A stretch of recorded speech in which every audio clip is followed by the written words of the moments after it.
Anybody? No? Okay. What was the question? Does anybody here know what a service worker is in the context of the web platform? Okay, does anybody here know how like the web platform gets new APIs, like new things that get added to it? Okay, so basically the W3C, if you guys haven't heard of it, it's a committee of people who just like volunteer their time to it across several companies. Like Google has like 30 people who commit to it, and Mozilla, and a bunch of different vendors.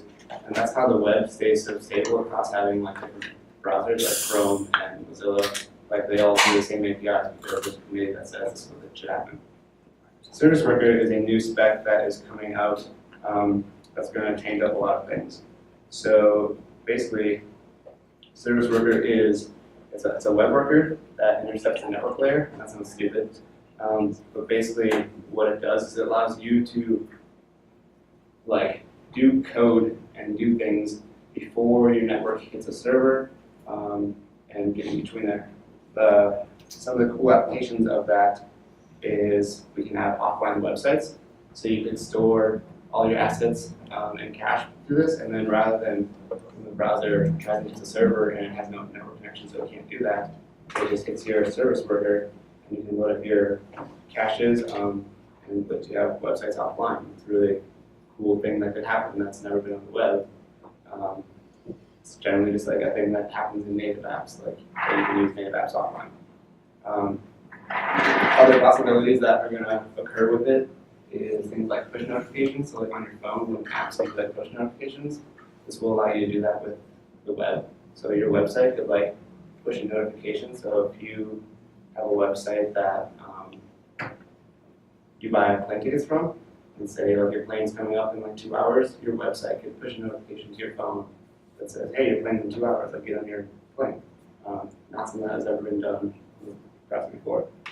Other things are like geofencing, and just overall, it's stepping into a world where we can have websites feel like a native application. So let's step into how it works. So basically, this is A question? Yeah. What's geofencing? Geofencing. So that's like, you know, when you're on your phone and like ask for your location and you give it, you say yes. Geofencing would be like an application gets sent a fence of if you go outside of this area, the web application could know, even without having the website up. Like there's examples of that with like Google Maps and stuff. So that's geofencing. So how it works? Basically, on a page request, if there's no service worker currently registered for your website, it will do it if you register a service worker. We'll show you how to do that. When that happens, it'll run the service worker install method. So it sounds like a native app if you're installing a website basically onto a computer or a phone or whatever. Once it does that installing method that you define, it runs an activated method or it errors out because something failed. Once it's activated, you now have a website that's installed to the local machine. At that point, once it's installed, any subsequent requests, whether that's like a reload or just like AJAX calls, will first hit the service worker, and then you can decide what happens at that point, whether it goes onto the server, whether you like intercepting and do other things, and then it can get terminated also. It's like a background service for your website that's running on the client. Yeah, essentially, it runs in a separate thread, separate context. Yeah, it's pretty cool. So You said it runs on the client? yes, in a background thread. So it runs on your machine, not in any sort of like server or anything like that. Okay, so the client can install this and get these features? Yes. Oh, okay, thank you. So like I said, service worker has 3 events: install, activate, fetch. So like there's tons of use cases that could be developed for service worker. When it comes out of the gate, it's only going to be basically designed to do offline website serving. So perhaps this presentation will revolve around that. So we'll just step through these things. So basically, you're going to have a separate file which is going to do like a separate JavaScript file which will do all of your service worker stuff. So this would be in our service worker.js file.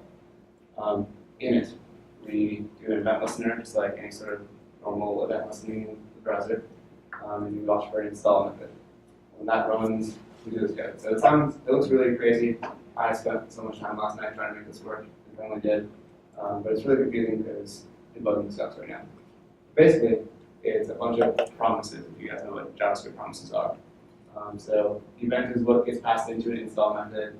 You get a wait until function, which basically like wait until takes a promise, and the promise delays the execution of the install until all the promises are resolved, so that you can do your thing. So caches that open, creates a promise. You give it a cache name, so this is what like you will be fetching from when like you're serving offline. So our cache version name here, and then once the cache is open, you can add things. So I'm adding CSS main, JS main index, so just store a basic page with some JavaScript and CSS. The add all function, which is a method on the cache where you can add a bunch of things and get a promise and save it all.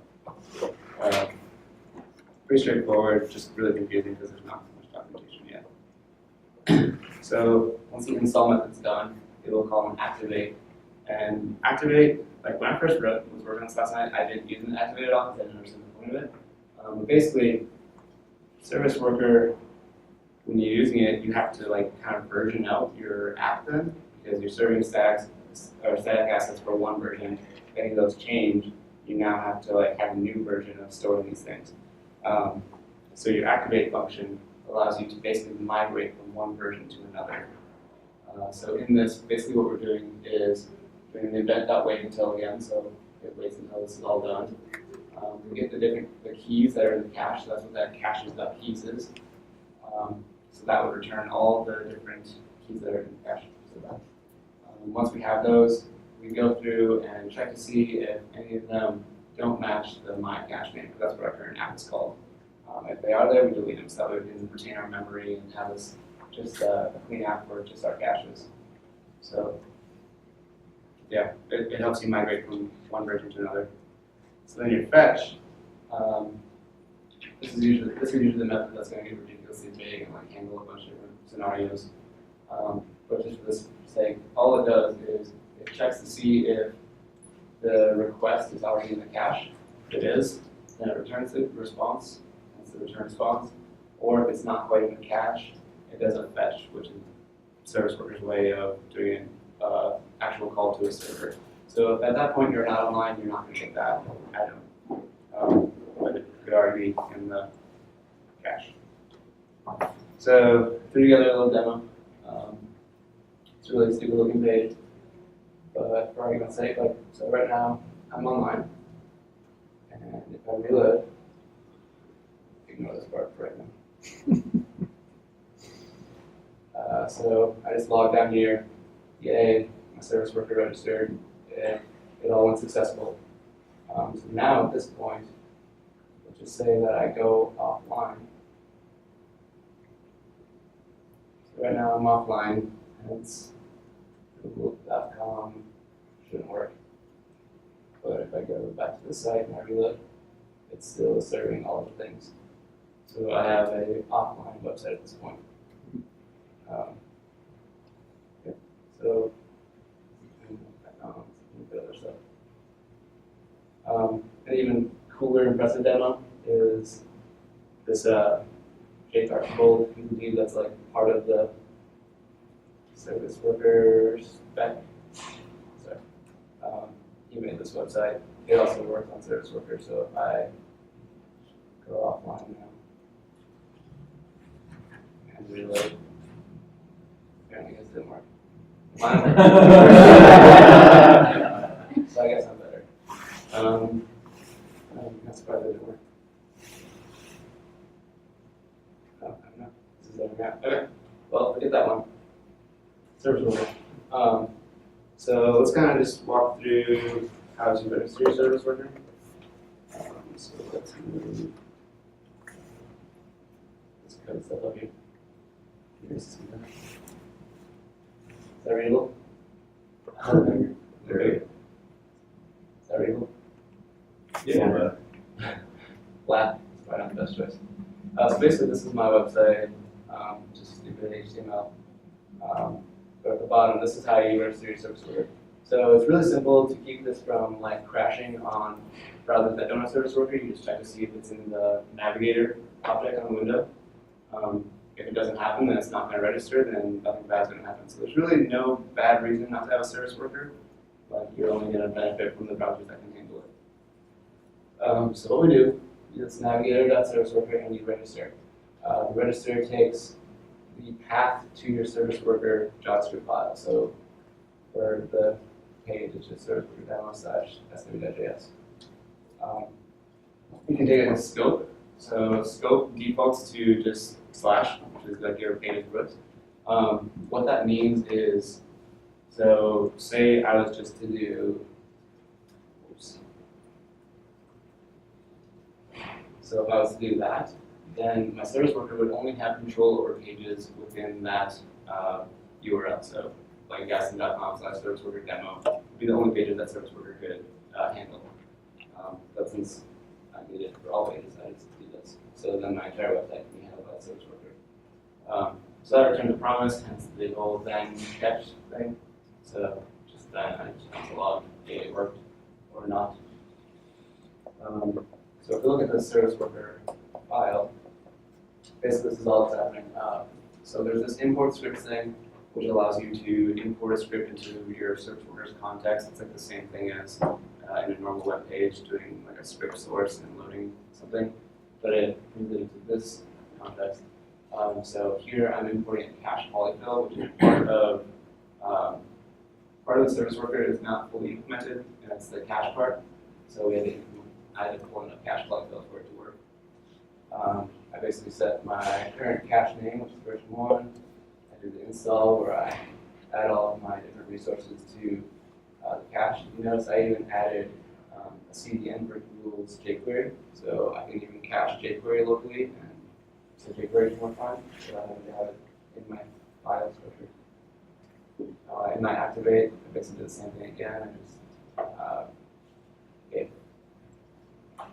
if the cache's keys don't or have anything that's not in my cache whitelist, which is just V1, then it deletes that. And the fetch is the same thing. It's like it checks to see if we have the events request already in cache. If we do, we return that. We return the cached item. And if we don't, we do the fetch. So it was not fun to implement because currently, like since the new spec, it's not fully implemented. There's not really great debugging things. So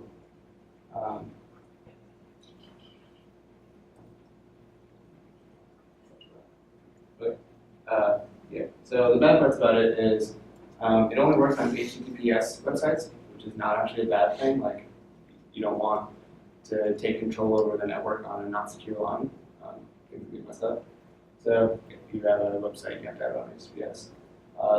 Another bad thing is currently like a lot of the API is not fully implemented, so you have to polyfill things, and it's close. It's really close. Horrible debugging experience currently. So like all these things basically that I'm listing off, minus the HTTPS, is like just the nature of it being young. It's got a horrible debugging experience. There's bugs in it, like, and there's a bug where if you change URL with a hash, like in a simple page like that, and the service worker doesn't understand it or something like that.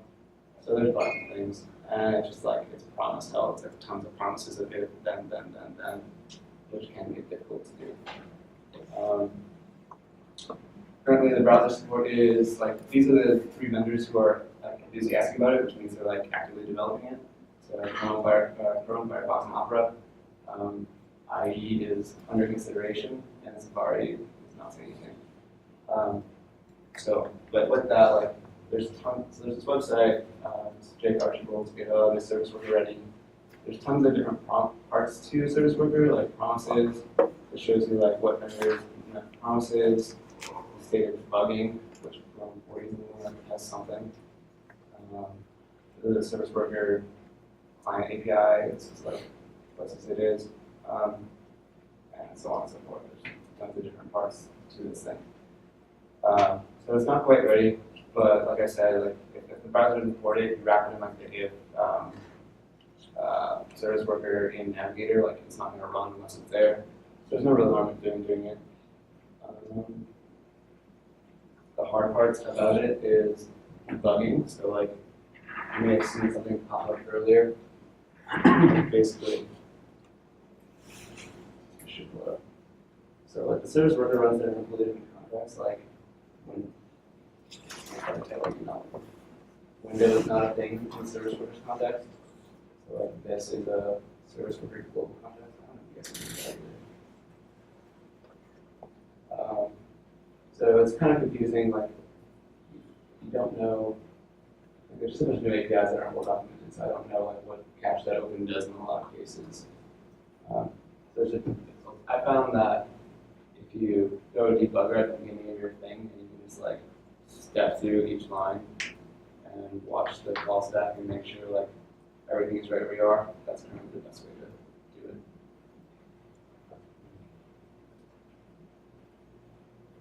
But otherwise, so browser support, that's there's a bunch of sources. It's there's a lot of people like doing a lot of demos for it. It's weird and new. You should check them out. But otherwise, that is it for service workers. Do you guys have questions? Yeah. What kind of lifespan do you have on your cache then? Is that per session or is that? No. So there's not a lifespan, but there's a storage limit, and it's for all websites that implement service worker. And it's set. It's not like a standardized thing. It's basically up to like the different browser vendors, like how much they want to allow. Per application or all per site or all sites together? I think it's all sites together. Wow. Because like Safari used to have a really, really low, like maybe 5 megabytes low with cache storage. So if somebody else sucks all that up, you just dial it.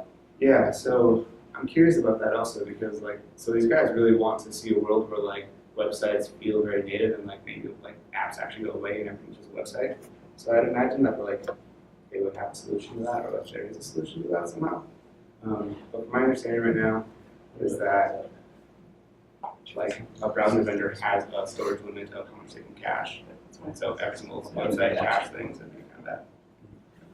You may have to include polling or checking, you know, depending on for like each, you know, browser identified, like ask, you know, is it Chrome, is it Firefox, is it Safari, and then you know, do a limit check and say, well, you know, we need 10 megabytes of storage and you're capped out. Are you going to let us, you know, are you going to permit Safari to increase, you know, storage? Maybe I missed this. Is a cache, is it browser cache? I mean, if somebody goes, where's that So stored? it's actually on the files system. On the files. Yeah, browser just stored somewhere on your file system. So it's more akin to a cookie. But if I clear my It's not a cookie, cache, but unlike the browser cache, it's more like a cookie than a cache of files. Yeah. So in testing, I was hoping that clearing my cache would clear because I was in a really open state at one point and it didn't. I had to like go and manually unregister it in this other place. I would imagine what they'll probably do is once you hit your cap, it'll probably flush out the old. Yeah.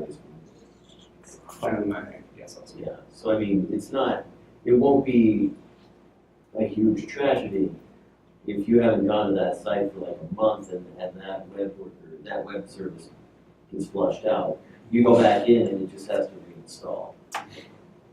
It should flush whoever uses the most memory. Race to the bottom.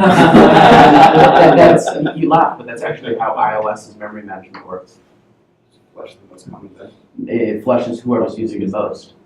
So you have an incentive to use the smallest amount of memory in the background. You know, can you put multiple web workers to a site and you have multiple web services active in the web?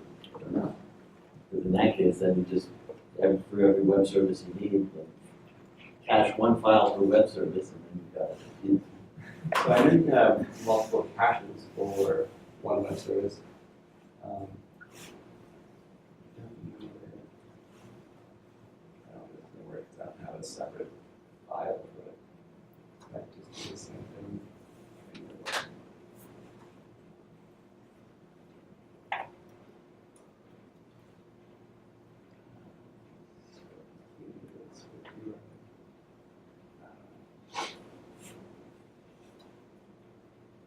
Well, if it's on.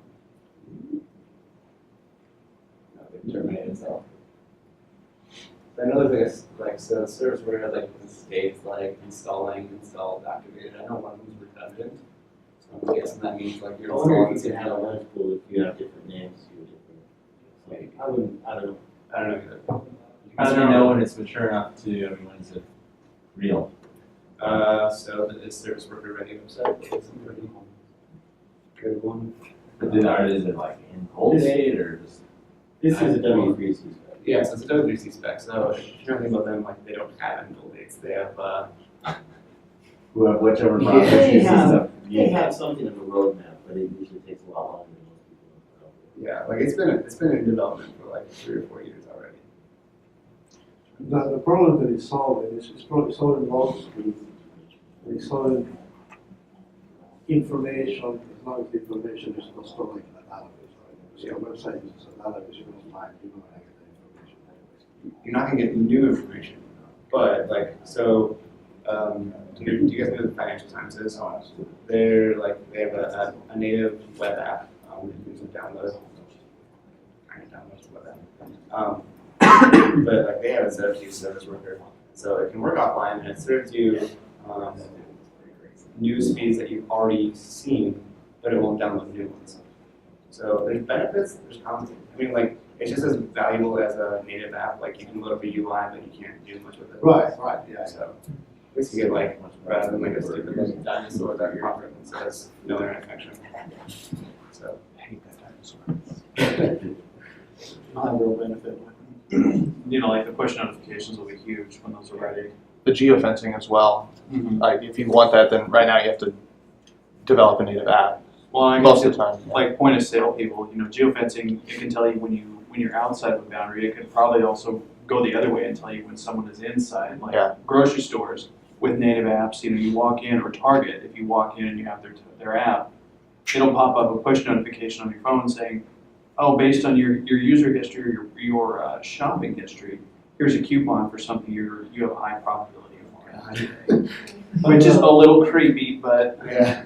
Well, and then iOS has geofencing, Yes. and so a lot of apps will take advantage of that, like you have a list app that if you have prescriptions, there's one example that somebody gave me that you know, if you go to Walgreens and it'll bring up your prescription list. If you go to ID, it'll bring up your prescription list and your grocery list. And if you go to, I don't know where else you would go, it would have even more. ID has everything, but, And that's stuff you put into it yourself. yeah, and so As opposed to what. it's as not opposed to strictly what creepy. Trump is saying, There are where- ways for it to be creepy, there are ways for it to be like really something that people I mean, it's gonna get better, I mean, but how many times does Amazon recommend something to us that we actually buy? Yeah. You know? Yeah. buy everything. But the geofencing benefit is not a benefit. There's a benefit of the ease of securing the browser and allowing the browser to access geolocation. So it's a benefit to the browser in general, HTML5 or whatever. It's not necessarily, I mean, you could buy that HTML5 that's geofencing. I assume it has to see that. Yeah. I'm sure you could. Did you have a question? Yeah, you keep mentioning the difficulty to debug it. What is your relationship with this? Are you a beta tester or? Well, okay. So the web, it's not like beta testers. It's just it's not quite live. It's not in a production build of Chrome. I don't really know what version it is in Firefox or other things, but it's on beta versions of Chrome, which you can download. It's on Chrome 40, which is in beta. So that means it'll probably come out in like a month or so. So all you have to do is download the beta version that has it available as an API. But you're debugging it and as a contributor and you're sending it back to them? Oh, no, I was just like debugging as in the sense of me like trying to figure it out as I go. Oh, okay. Like I was just having trouble. You should be I've pleased seen with it. it, right? Yeah. I like new technology. He doesn't shut up about it. Yeah. And my other question is, if you've cached your favorite 3 websites, and they don't go down, and it's been a week, and they've changed a bit, do you have to refresh them, or can you say, hey, check this out every time I come online, or Yeah, so that's how's the a good question. updating go? So that's kind of like, remember that activate thing, how the activate method I was saying, it's like how you migrate from one version to another. So, what your browser does is every single, like, so if the service worker has a register, like event on it, every single time your page loads, it checks to see if the old service worker file is changed off from the new one. And if any byte is different, then it will completely rerun all the steps, so it'll do an install again, and then run the activate. Like, if you don't benefit from the service worker on the first request, because that's essentially like your install time. But after that, you benefit. So, say it's already installed, it's serving up these 3 guys, and then they change something. The next time you load, it's going to reinstall the new ones, but you're not going to see it until the next time you reload. So the trigger is when they update service worker or when the website gets updated? So, What's the trigger on this update? I think, from my understanding, I could be wrong, is when you change the service worker file. So, say you just change one JavaScript file and it's already in cache, no existing user is gonna see that unless the service worker file updates like the cache name. And so that's where you like migrate to the new cache, you flush away the old cache, and you store things on a new cache. Makes sense. Yeah. What triggers this event? Connecting to a website with an active internet connection. Okay. So it goes and pulls the cache and asks, does anything changed? And does it have to flush the entire cache and grab the whole new thing, or can it just grab the div? So you have control over it. So that's basically the goal of service worker is to give developers control. There used to be something called app cache, which kind of gave the ability to do that one next, but it's so and like lots of gotchas, and you didn't have very much control. Service worker tries to give you as much control as possible. So like over here in the activate method. So in this activate method, you could do what you want. So if you are changing, so say you could have multiple caches. Say one's just like static assets, one's like a newsfeed. So say static assets change, you update your static assets cache name, and then so like it would do an install, and then you could clear away the old one while still keeping like the newsfeed around or something like that. Does that answer your question? Mm-hmm. Okay.